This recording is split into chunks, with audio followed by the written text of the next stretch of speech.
Nós estamos comemorando, senhor presidente, comemorando e evidenciando a importância de uma de nossas mais antigas instituições. Nós, os capixabas, estamos comemorando o centenário do Instituto Histórico e Geográfico, que fez 100 anos ontem, dia 12. O maior e mais seguro guardião da memória coletiva da nossa história. Idealizado pelo desembargador Carlos Xavier Paz Barreto, pelo médico e farmacêutico Arquimino Martins de Matos, que comandou a Polícia Militar, e pelo engenheiro Antônio Francisco de Ataíde, que foi secretário de Estado e prefeito de Vila Velha, o Instituto foi fundado, como disse aqui, em 12 de junho de 1916, com a missão de preservar e manter a nossa história, as nossas tradições e a cultura do Espírito Santo. E ao longo desse século e desse centenário de história, o Instituto Histórico e Geográfico do Espírito Santo deu conta do seu recado, em momento algum se afastando dos seus princípios, dos seus propósitos, até porque, senhor presidente, num país como o nosso, uma instituição que tem 100 anos de existência é uma instituição marcada pela reputação, marcada pela credibilidade, apropriado por todos nós capixabas, seguramente como uma das mais importantes instituições do nosso Estado.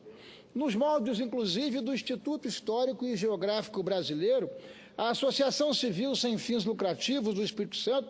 produziu importantes e estratégico resultado ao longo desses anos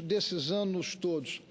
Pesquisas, estudos, coletando informações nas mais diversas áreas, fazendo com que nós pudéssemos manter a história da nossa gente, do nosso povo, até porque um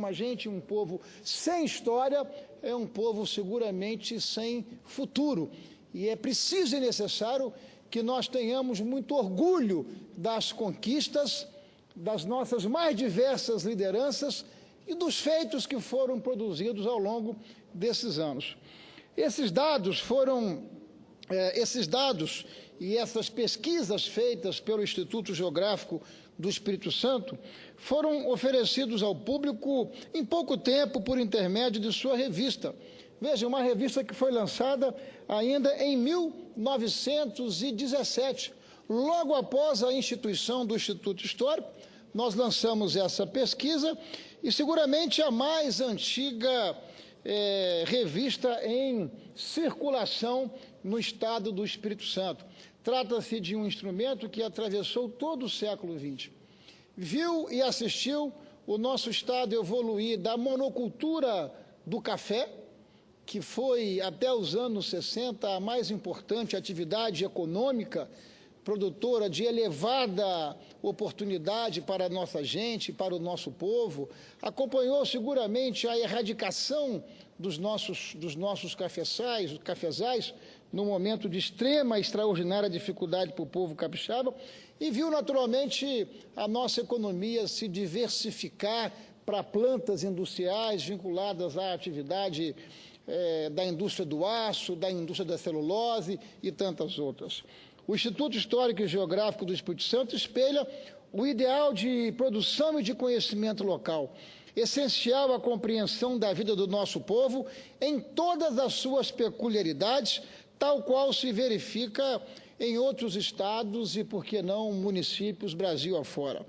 Desde a sua fundação, todos os movimentos e realizações culturais importantes no Espírito Santo tiveram a participação do Instituto e de seus associados, a exemplo da fundação da Academia Espírito Santense de Letras, da Faculdade de Direito, do Centro Capixaba de Folclore, da nossa Universidade Estadual, a UFES, posteriormente encampada como Universidade Federal, mas que nasce como esforço próprio das entidades e dos movimentos locais em nosso estado. Em seus quadros figuravam grandes intelectuais como Afonso Cláudio de Freitas Rosa,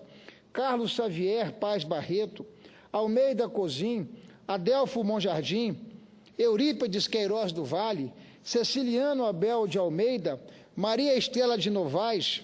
Elmo Santos Ampronho e muitos outros que fizeram a sua história em nosso Estado. Com recursos públicos e privados, sobretudo contribuições semestrais de quase 1.000 associados. Veja, senhor presidente, senhoras e senhores senadores, uma instituição que atravessa o século, faz 100 anos, e ainda mantém nos seus quadros 1.000 associados que fazem as suas contribuições para que, em parceria com o governo do Estado, nós possamos manter o nosso Instituto Histórico cumprindo com as suas qualificadas funções, qual seja a de manter e conservar a memória do nosso povo. Com recursos públicos e privados, portanto, até mesmo a edição da nossa revista em caráter cultural, e já é uma revista que vai para a sua 71ª edição. Portanto, um vasto conteúdo de produção local à disposição dos nossos estudantes, das nossas entidades, do nosso movimento cultural, da nossa história. Ao longo de 100 anos de atividades, os estudos produzidos no Instituto vêm contribuindo com a demarcação dos nossos limites estaduais, o levantamento e a divulgação de biografia de capixabas ilustres que tiveram importante protagonismo na nossa história, da fundação e desenvolvimento de municípios e localidades, da história dos nossos imigrantes, dos movimentos sociais, dos costumes e das nossas tradições populares. É, portanto, com muita alegria e com muito orgulho, com muita satisfação, que eu ocupo o Senado da República neste momento para fazer este importante registro para o coração dos nossos irmãos e do povo capixaba, rendendo aqui as minhas homenagens a todos aqueles que, no presente, dedicam o seu esforço à manutenção do nosso Instituto Histórico e Geográfico, assim como todos aqueles que, ao longo desses 100 anos, dedicaram todo o seu padrão intelectual, todo o seu conteúdo. As comemorações de seu centenário começaram no último dia 8 de junho, com a abertura da exposição de suas publicações na Biblioteca Pública Estadual, passando também pela realização hoje de uma sessão solene no Palácio Anchieta, sede cultural e administrativa do nosso governo, onde o governador Paulo Artung, nosso governador, estará presidindo uma sessão solene e também terá na Assembleia Legislativa no próximo dia 21 uma outra sessão solene. Portanto, se multiplica as homenagens ao nosso estimado, querido Instituto Histórico e Geográfico do Estado do Espírito Santo. Em nome do seu presidente, do juiz e escritor Getúlio Neves, eu quero sinceramente emitir aqui da tribuna do Senado os meus sinceros e objetivos cumprimentos a todos aqueles que fazem da história do nosso Estado, da preservação da nossa história, uma história de devoção e de lealdade às grandes construções que foram assistidas pelo nosso Instituto Histórico e Geográfico. Muito obrigado, senhor presidente, senhoras e senhores senadores.